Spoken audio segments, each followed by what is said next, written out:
Une randonnée dans les Alpes, interrompue soudainement par un chien en liberté apparemment agressif.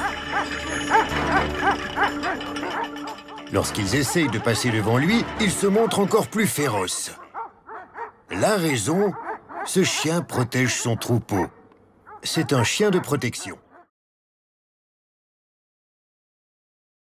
Donc nous les bergers, on a deux sortes de chiens. Principalement, on a les chiens de conduite qui servent à guider le troupeau. Et on a les chiens de protection, comme lui et elle là-bas. Donc eux qui vivent H24 avec les brebis pour les protéger. Alors qu'ils nous aident la journée à guider le troupeau et le soir ils reviennent à la maison.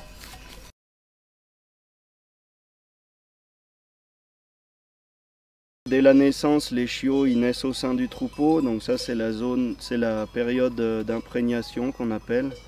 Donc ça fait comme nous les humains, les chiots dès qu'ils naissent, ils entendent tout ce qui se passe autour, les odeurs et tout, ce qui leur permet de s'identifier au troupeau viscéralement et de rester avec eux et ensuite de les protéger d'une manière performante.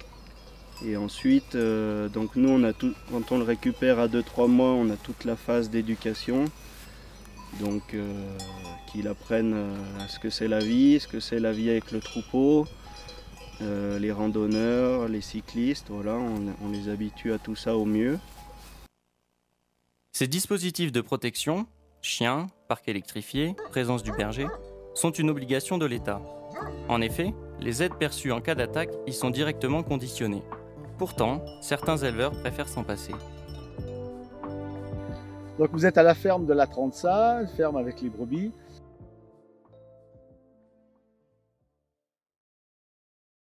Concernant le patou, moi j'ai pris la décision de ne pas en avoir parce que j'en ai pas besoin. Alors quand je dis j'en ai pas besoin, c'est peut-être un peu faux parce que j'ai quand même eu une attaque il y a 2 mois en arrière à 50 mètres de la maison, mais quand même je pense que du fait que je vende en direct, je vois vraiment beaucoup de monde. Pas de patou aussi pour une autre raison, c'est que la nuit, elles ne dorment jamais à l'extérieur et elles rentrent à 18 h le soir, elles ressortent à 9 h le matin.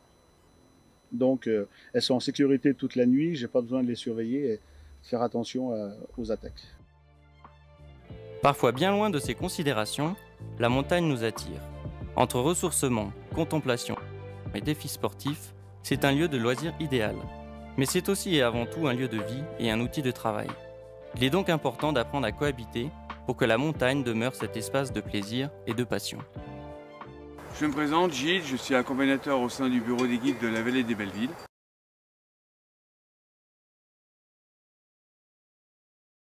Alors lors de vos randonnées, certainement vous allez rencontrer des troupeaux de moutons qui sont accompagnés de chiens de protection. Alors le chien de protection, le patou, est un chien dissuasif. Il est là pour protéger le troupeau. C'est pas un chien d'attaque, c'est pas un chien d'agressif. Lui, son travail, c'est de protéger les brebis face à la prédation, notamment du loup en montagne. C'est pas parce qu'il aboie qu'il va vous attaquer. C'est important. Il signale simplement son arrivée. Et lui, son job, c'est protéger le troupeau. Donc il va venir vous voir tranquillement, en aboyant, c'est sûr. Alors c'est un chien qui fait 50 kg, qui est impressionnant. Mais rassurez-vous, hein, il n'est pas là pour vous mordre, au contraire. C'est un chien qui va défendre le troupeau, il connaît son travail. Alors de temps en temps, lorsque les parcs sont formés et que les brebis sont à l'intérieur du parc, il peut arriver que vous croisiez un patou qui garde autour du parc, en dehors du parc. Et lui, son job, c'est d'assurer un périmètre de sécurité autour du troupeau, et même en dehors du parc. C'est tout à fait normal.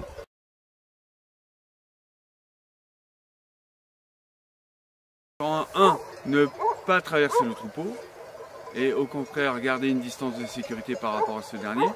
En 2, laisser le chien venir à vous et vous renifler, et surtout ne pas faire de gestes brusques, garder les bras le long du corps, garder ses bastons avec soi.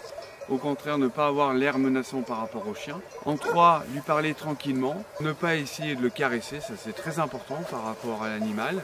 Au contraire, hein, il peut prendre ça pour un geste d'agression. Et à partir du moment où il vous a reniflé, au contraire, ben là vous pouvez tranquillement reprendre votre progression et surtout ne pas lui tourner le dos, ne pas courir. Si vous avez des enfants, gardez-les près de vous et placez-vous entre le chien et eux.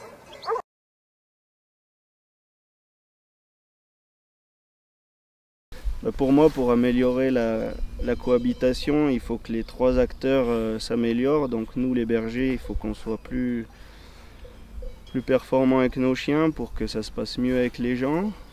Il faut que les randonneurs adoptent les bonnes attitudes pour que ça se passe bien face aux chiens qui arrivent.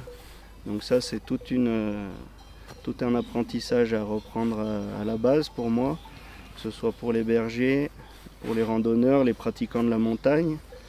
Et puis après, il y a le troisième acteur qui est le loup, et lui, il faut aussi qu'il apprenne que s'il vient nous embêter, on lui taillera les oreilles en pointe. Et voilà. Et je pense qu'une fois que tout ça, ces trois acteurs seront mieux réglés, ça se passera mieux.